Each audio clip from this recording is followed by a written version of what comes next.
Hi, this is Dave Dalka, and we're here at the Internet Retailer Conference and Expo 2013. I'm here with the founder of ShopSocially. Hi. Please introduce yourself and tell people who you are. Hi, I'm Rawat. I'm founder and CEO of ShopSocially. And what is social commerce? So my view of social commerce is, if you draw a parallel, around 95 when eBay started, what they did was they democratized selling. Every buyer became a seller. Right? What social has done is this democratized marketing, where every consumer has now become a marketeer. So we know that word of mouth has always been strong, but with social media, it has become much easier to reach and increasing the reach and the scale, and the retailers can now really tap into that word of mouth phenomenon in a very effective way. So that, in our view, is what social commerce is all about, is how do you tap into your audience to generate content for you, which is then going out to their friends. So what makes your solution at ShopSocially unique? Yeah, so I would say, the first generation social commerce strategies that the retailers adopted was an extension of what they already knew how to do, which is to push their messages down social media channels, to start advertising on social media channels, because that's what they knew how to do. What we are really saying is that that's not the right strategy. That's not the true power of social media. So what we do is we say, you add a social layer on your e-commerce site. So instead of trying to push commerce on social, you bring social to commerce. Right? So you add a social layer, you add the right engaging social widgets on your e-commerce site, and that will help increase the engagement, conversion rate, as well as word of mouth branding from your visitors and your shoppers. So what's the first thing that people need to think about before they even start? So first thing they need to think about really is, what are their objectives? When they talk about social commerce, what are they trying to achieve? Are they trying to build a brand? Are they trying to increase revenue? Are they trying to increase their fan base?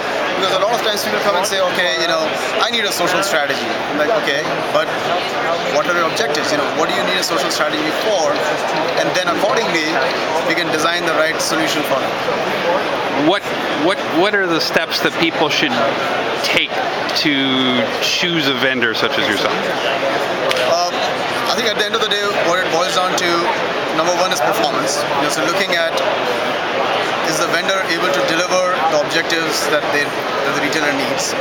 Number two is case studies, because retailers are all about data, right? They need to really see an established player that has got case studies, that is working with other players, and they can demonstrate that this is something that they can really do.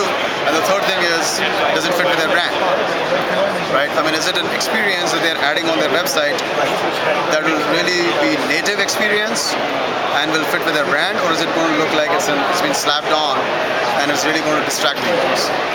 What's your favorite example of a client who's used ShopSocially successfully? A lot of them. I'm trying to think. We work with a company called Cafe Press. They've been a customer for about 3 years, and they've seen phenomenal success from ShopSocially. Another example is we work with a lot of the TV channels like HBO, Showtime, etc. Recently, we got integrated with Star Trek. So all the shopping, the fans when they go and shop for Star Trek merchandise, they will see a lot of engaging widgets from ShopSocially, and we are seeing a great success with that as well. And finally, is there anything or any misconceptions about social commerce you'd like to clear up that are out there in the marketplace when people are thinking about those things? Yes, absolutely. I think, as I said, the first generation strategy was trying to sell on social media. So a lot of times when I talk to the retailers, they say, oh, we have tried social commerce, it doesn't really work, there is no ROI in social. So that's a big misconception. There is definitely ROI on social. You just need to do it right. Thank you so much for your time today. You're welcome.